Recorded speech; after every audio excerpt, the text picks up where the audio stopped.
मैंने एक बुजुर्ग से पूछा, नबी करीम सल्लल्लाहु अलैहि वसल्लम खुदा के महबूब हैं, उनकी वजह से कायनात तख्लीक की गई, दुनिया की सारी खुशी उनकी विलादत के सदके वजूद में आई, फिर बाकी इबादतों की तरह मिलाद रसूल सल्लल्लाहु अलैहि वसल्लम को ऐन फर्ज क्यों नहीं किया गया?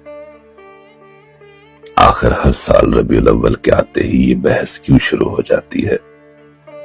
क्या दो जहां सल्लल्लाहु अलैहि वसल्लम के आने की खुशी मनानी चाहिए या नहीं? बाबा जी मेरी कश्मकश भांप चुके थे। इस सवाल के बाद वो एक लम्हे को मुस्कुराए और बोले, पुत्र, मोहब्बत एक प्राइवेट चीज का नाम है। मोहब्बत का आधा हुस्न उसे पोशीदा रखने में है। खुदा से बड़ा सखी तो कोई नहीं है ना।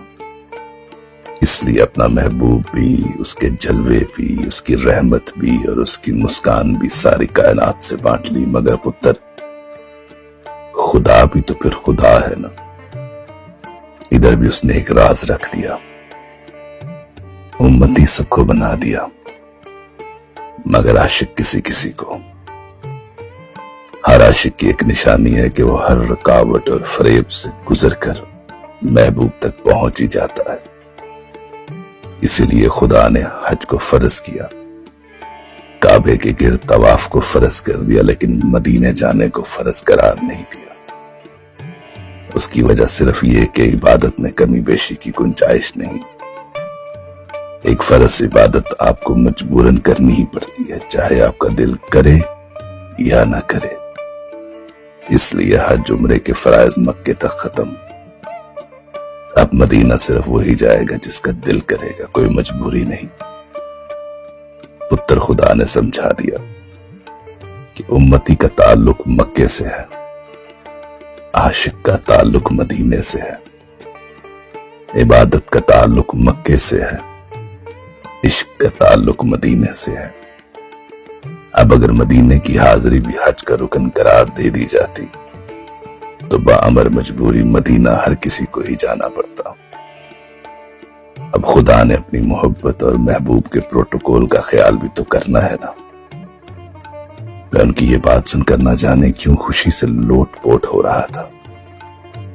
बाबा जी फिर फरमाने लगे, पुत्र, बिल्कुल उसी तरह खुदा ने हर उस इबादत को फर्ज करार दिया जिसका ताल्लुक बस खुदा से है। अब अगर नमाज पढ़नी है तो पढ़नी है, फिर चाहे मोहब्बत से पढ़े या मजबूरी से। इसी तरह रोजा है, इसी तरह ज़कात। आपको हर हाल में ये इबादतें अदा करनी है, आपका दिल चाहे या ना चाहे। अब दुरूद और सलाम को अफजल तरीन और मकबूल तरीन इबादत का दर्जा दिया। वो वाहिद अमल जो खुदा भी करता है, मगर उसको फर्ज नहीं किया। क्यों? ताकि कोई मजबूरी से ना पढ़े, बल्कि जो भी पढ़े मोहब्बत से पढ़े। पुत्र, मोहब्बत सारी इबादतों का मुर्शिद है। इसलिए मिलाद रसूल सल्लल्लाहु अलैहि वसल्लम को फर्ज करार नहीं दिया, ताकि कोई मजबूरी से ये मुकद्दस खुशी न मनाए। जो भी मनाए झूम कर मनाए। अब सोचें, अगर ये फर्ज इबादत होती तो कितने लोग माथे पे बल चढ़ाकर जेब से पैसे लगाते हैं। पुत्र, खुदा की बारगाह में सब कुछ गवारा है, लेकिन उसके महबूब सल्लल्लाहु अलैहि वसल्लम के नाम पर दिल की तंगी और माथे की तेवरी किसी सूरत कबूल नहीं। इब्लीस के सिवा कौन है जो इस विलादत पे खुश ना हुआ हो? खुदा ने विलादत के साल हर मां को नरीना औलाद ऐसे ही तो अता नहीं फरमा दी ना। शाम तक के महल्लात रोशन करना खुदा की हैसियत के मुताबिक था। अपनी गली मोहल्लों में चरागां करना हमारी हैसियत के मुताबिक है, मगर खुशी एक है।